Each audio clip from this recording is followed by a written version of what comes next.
Here you go. Job done after assembling all these. So it's looking good. So yeah, at least I have drying shelves for my bar soap. So made in Canada, made in USA, this part and that one.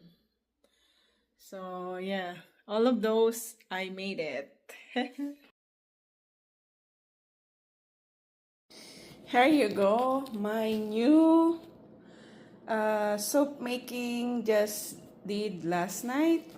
So this is honey, lemon, papaya, pineapple, bay leaf, cardamom, and same thing, but the color is different because here I use a honey soap base and here is a shea butter. So that one honey soap base I just did last night, and these are the new design. I have the flowers, round flowers, see, different flowers, rose, dahlia, sunflower, whatever, there you go.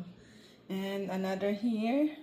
So I have all of these from last night until midnight. I was making it.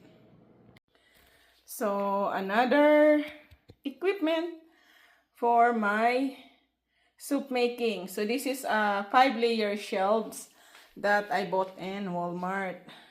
It's a hard plastic, so at least I can display and proper drying on my soap bar. Unlike here on the table, it's all messy.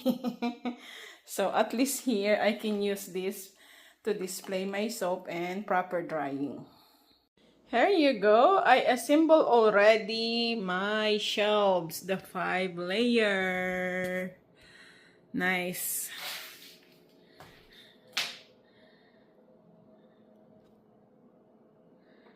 Here you go. After I organize, it's beautiful now. Look at that.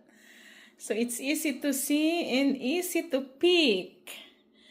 And this one is made in Canada. This one made in Canada. This papaya herbal soap. And the next one here, this one is made in Canada as well. This is the honey base papaya herbal soap also. But the rest from this yellow color, look at that. It's so beautiful. This is a tropical ombre papaya soap. So this is the design, but when you flip up, that's the color. So I just wanna put the design. Let's see like that. So that's the color. And this is made in USA, Washington, Washougal, Washington. And this is my first bar soap that I made. It's organic dandelion bar soap made in Washougal, Washington also. And this one is a papaya soap, the first one that I made, a papaya soap, and this one is papaya soap. The difference of these two, this one is 1 teaspoon turmeric, and this one is 2 teaspoon turmeric. So that's why the one is lighter color, light yellow, and the one is golden glow yellow. See guys, it's beautiful now. I'm so happy I did organize.